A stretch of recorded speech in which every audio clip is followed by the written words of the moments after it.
Bonjour à tous. Ce mercredi 2 mars 2022 à 18h34 aura lieu la prochaine nouvelle lune. Cette nouvelle lune aura lieu dans le signe du Poisson. Comme d'habitude, lors d'une nouvelle lune, la lune et le soleil se trouvent dans le même signe. Ce sont donc vraiment les qualités et les caractéristiques du Poisson qui seront mises à l'honneur. Alors comme dans ma dernière vidéo, j'ai eu tout à coup l'idée de calculer la vibration du 2 mars 2022, donc du 2, du 3, 2022. Eh bien, si vous faites la somme de tous les chiffres, vous obtenez le nombre 11. Le nombre 11 est un des maîtres nombres et pour moi, je l'interprète comme le pont entre entre le conscient et l'inconscient. Et oh surprise, quel est le signe qui est le plus à l'aise dans son inconscient? Eh bien, justement, c'est le Poisson.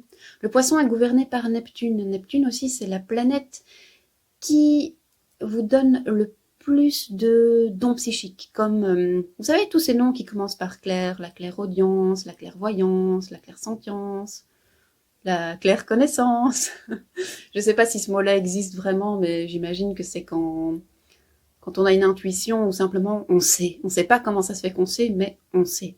C'est pas qu'on a vu, c'est pas qu'on a entendu une voix qui nous parlait ou qu'on a ressenti quelque chose dans notre corps, non, juste on le sait. Ce qui est pour moi un des dons psychiques peut-être les plus, entre guillemets, les plus dangereux parce que on peut en arriver à plus trop se poser de questions. On se dit, ah bah oui, mais moi, je sais. Enfin bref, je bifurque un peu du sujet parce qu'ici, le Poisson est un des signes qui a donc je dis bien l'archétype du Poisson, est un des signes qui a le plus facile à, justement, j'allais dire taper, mais non, ça c'est encore de l'anglais, ça ne va pas, hein. C'est qui a le plus facile de faire appel à ses dons psychiques. Et donc quand il est parti dans ses rêves, et tout est clair. Quand il veut vous expliquer quelque chose au niveau de son inconscient, de son subconscient, là, il est très clair. Par contre, dans la vie de tous les jours et dans son organisation, il est tout sauf clair. Il a plutôt l'air de rêvasser tout le temps. C'est pas le signe le mieux organisé.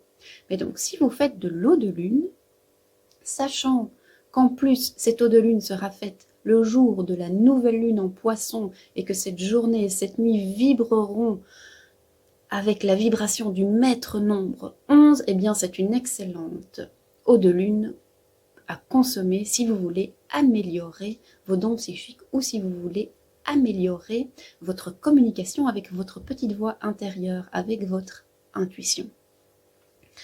Moi, je fais de l'eau de lune en Poisson absolument tous les ans et je l'utilise toujours pour ça, pour essayer de travailler sur mon intuition ou la manière dont je communique avec mon intuition. Cette année, j'avais envie aussi de vous proposer autre chose.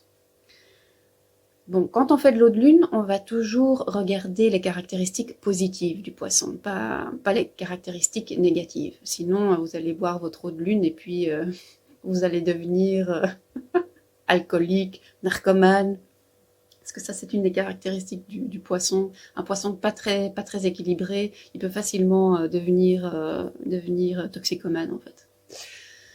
Alors, ou souffrir d'addiction. Mais donc, si vous souffrez d'addiction, n'allez pas consommer de l'eau de lune parce que ça va pas améliorer votre état.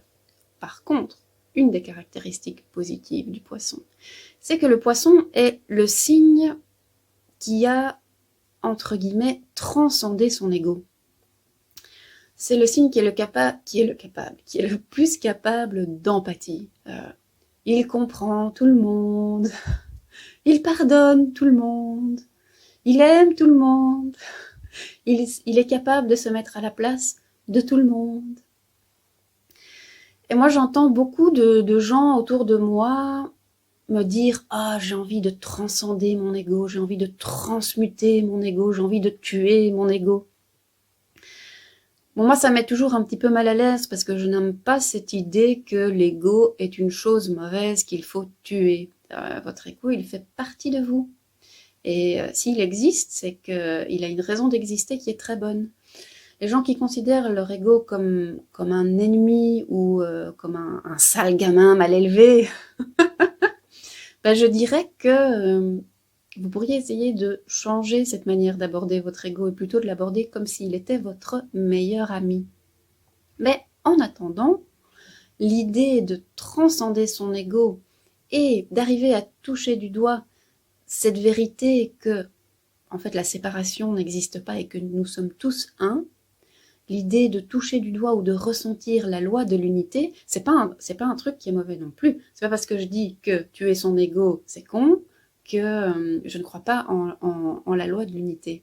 Mais la séparation et l'unité sont deux vérités qui existent en même temps.